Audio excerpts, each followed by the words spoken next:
It's going to be a big benefit to you to be skeptic to health foods. For instance, non-GMO or all natural or organic, or a lot of these buzzwords that are around it. Some of these make sense, like grass-fed beef makes sense. But cage-free eggs, does it really make sense? If you, or organic, does it really make sense? A lot of the times, there's different levels to organic, for instance, and the first initial level is actually that all it means is that crops were sprayed with an organic pesticides. Now, an organic pesticide can actually be worse than a non-organic pesticide, and there's actually far less regulation around the around the organic pesticide than there is around the non-organic pesticide. So it's not obvious which one is actually better. My point being that just because it's 20% higher in price doesn't mean it's always better. And for instance, another one that is popular is Reese's peanut butter cups versus Justin's peanut butter or peanut butter chocolate, whatever they call their things. Is one better than the other?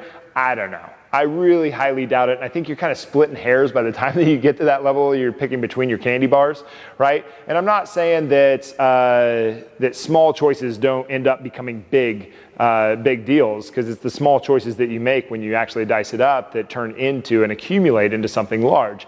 But at the same time, a lot of the time, this stuff is just not all that different from one to the other, the organic to the non-organic. And depending on the thing, it might actually be getting in your way. So be a skeptic to some of this stuff. Just because it says healthy, just because it says all natural, just because it says organic, doesn't necessarily mean that it's good for you.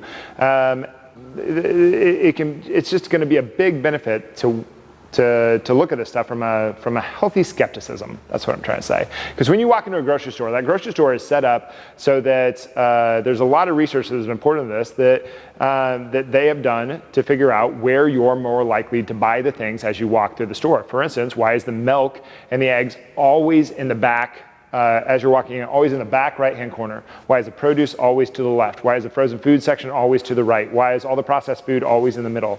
There's a reason for this kind of stuff. And the reason that they set it up is because you're more likely to walk these certain directions to buy these certain things, and that's what they want you to do. And maybe there's nothing wrong with that. Hopefully they're just trying to serve you as best they can, but being a skeptic and to this kind of stuff and figuring out why and analyzing why and how they're trying to get you to do the things is probably going to be a very good idea, because then you can open up your mind to being more conscious of what you're putting in your mouth and how it's actually getting there.